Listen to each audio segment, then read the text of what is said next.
मंडळी, माण तालुक्यातील विरळी ग्रामपंचायतीतील मागासवर्गीयांच्या 15% अनुसूचित जाती उपयोजना निधीच्या खर्चात कथित अनियमितता झाल्याचा आरोप करत ग्रामस्थांनी माण पंचायत समितीचे गटविकास अधिकारी यांना निवेदन सादर केलंय।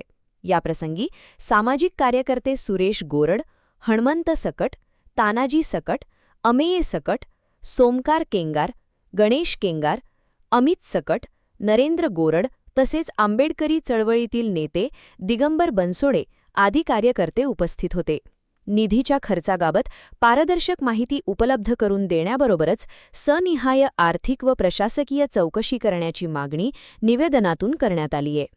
निवेदनात प्रत्यक्षात खर्च आणि खर्चाची बिले तपासणी करून तसेच प्रत्यक्षात पाहणी करून चौकशीत जो कोणी दोषी आढळल्यास त्यावर कठोर प्रशासकीय कारवाई करावी तसेच चौकशी अहवाल सार्वजनिक करावा अशी ही मागणी येथील ग्रामस्थांनी केलीये।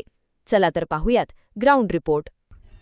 जय भीम। मी इम्तियाज नदाफ, वंचित बहुजन आघाडी आणि माझ्याबरोबर आहेत आमचे सुरेश गोरड, सामाजिक कार्यकर्ते मान खटावचे आणि त्यांचा मित्र परिवार।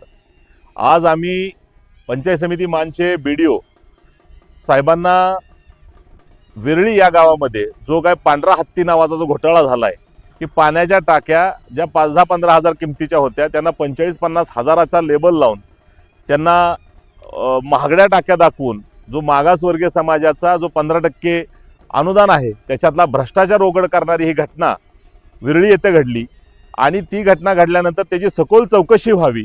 आम्ही म्हणतोय म्हणून नको, आणि सखोल चौकशांती त्याच्या दोषी असणाऱ्या लोकांवर योग्य ती कारवाई व्हावी अशा मागणीसाठी आज आम्ही पंचायत समिती मान येथील बीडीओ साहेबांच्या कार्यालयामध्ये जाऊन त्यांना हे निवेदन आज आम्ही सादर केलेलं आहे। मात्र या निमित्तानं अनेक प्रश्न उभे राहतात की हा सरकारी लवाजमा, तिथं असणारा ग्रामसेवक किंवा इतर ठिकाणी जो भ्रष्टाचार मानखटावमध्ये वाढायला लागलाय ह्याच्याबद्दल बोलायचं झालं तर दुःखानं सांगावं असं वाटतं की आपण 1000-500 रुपये घेऊन दिलेली जी मतं असतात त्यामुळं मतदाराला ग्राह्य धरून जनतेला मिंद समजून अशा पद्धतीचा घोटाळा आणि घाण करायची जी सवय ह्या प्रस्थापित वर्गाला, प्रशासनात आलेल्या लोकांना, निवडून आलेल्या पदाधिकाऱ्यांना आणि तिथल्या ग्रामसेवकांना आणि शासकीय पदाधिकाऱ्यांना लागली आहे। आपण जनता म्हणून याचा विचार केला पाहिजे आणि आपल्याला विचारात आणलं पाहिजे की आपण जे 500-1000 रुपये घालवतो आणि ज्या पद्धतीचा हा घोटाळा व्हायला आपण कारणीभूत ठरतो हे एकतर मानखटावच्या जनतेनं लक्षात घेतलं पाहिजे। ह्याच्या व्यतिरिक्त एक गोष्ट सांगावीशी वाटते की याच मानखटावच्या काही गावांमध्ये पाण्याचा फिल्टरच बसलेला नाही, मात्र 25-25 लाख रुपये बिलं त्याची काढली गेलेली आहेत। 20-20 लाखाच्या वरनं ही बिलं आहेत आणि हा दिवसा ढवळ्या हा काळा बाजार ह्या मानखटावमध्ये चाललेला आहे। येत्या काळामध्ये मानखटावमध्ये अशा पद्धतीच्या भ्रष्टाचार करणाऱ्यांना आम्ही वंचित बहुजन आघाडीच्या माध्यमातून आणि सुरेश गोरड यांच्यासारख्या सक्षम अशा कार्यकर्त्यांच्या माध्यमातून हा भ्रष्टाचार उघड पाडल्याशिवाय राहणार नाही। आणि या व्यतिरिक्त भ्रष्टाचाराची ही पाळंमुळं खोदून काढत असताना आणि हे भ्रष्टाचार संपवत असताना काम करणाऱ्या कार्यकर्त्यांना जर कोणी आरेरावी करण्याचा प्रयत्न केला, जर कोणी उलटं बोलण्याचा, त्याला दबवण्याचा, त्याला दमदाटी करण्याचा गावगुंडांनी प्रयत्न केला, त्याचा योग्य तो समाचार वंचित बहुजन आघाडी घेतल्याशिवाय राहणार नाही। आणि प्रशासनानं पुन्हा जर हा गलथानपणा केला ना आपल्या अधिकारी जर पाठीशी घालायचा प्रयत्न केला तर प्रशासनाला सुद्धा होणाऱ्या परिणामाला भोगायला सगळ्या अधिकाऱ्यांनी तयार राहावं अशा पद्धतीचा गंभीर इशारा आम्ही या व्हिडिओच्या माध्यमातून, या बाईटच्या माध्यमातून देत आहोत।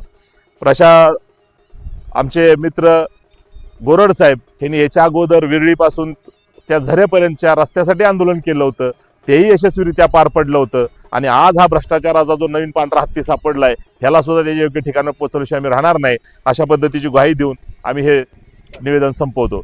जय भीम। नमस्कार, मी सुरेश भगवान गोरड। डॉक्टर बाबासाहेब आंबेडकरांनी दिलेल्या संविधानानुसार आणि कायद्यानुसार जो मागासवर्गीय समाजाला सरकारने जो 15% निधी दिला आहे त्या निधीमध्ये मोठ्या प्रमाणात भ्रष्टाचार होत आहे। याच भ्रष्टाचाराच्या निमित्त आम्ही बीडीओंना आता पत्र दिलेलं आहे आणि जो 15% निधीमध्ये जो पाण्याच्या टाकीचा जो घोटाळा केलेला आहे त्या संदर्भात इथल्या प्रशासनाने बीडीओ साहेबांनी चौकशी करून त्या संबंधित अधिकाऱ्यावर असेल, अजून कोण असेल त्यांच्यावर तात्काळ कारवाई करावी आणि जो त्या मागासवर्गीय समाजावर जो कोणी अन्याय करत असेल, त्यांना कोण दमदाटी देत असेल तर त्याच्या पाठीमागं सुरेश गोरड आणि इम्तियाज नदाफ साहेब आहेत। जर त्यांच्यावर कोणी अन्याय केला तर जसं तसं उत्तर दिल्याशिवाय आम्ही राहणार नाही। एवढंच बोलतो, थांबतो। जय भीम, जय मल्हार। यामधून निधी येतो 15% ते निधी आमच्या ग्रामपंचायतीने गलत ठिकाणी वापर करून नकली बिलं काढून ते आम्हाला दाखवलेले आहे आणि ते टाक्या दिल्यात त्याचा बी काही उपयोग नाही. आहे तशा टाक्या ग्रामपंचायतीच्या पुढं लावलेल्या. एवढं बोलून मी माझ्यावर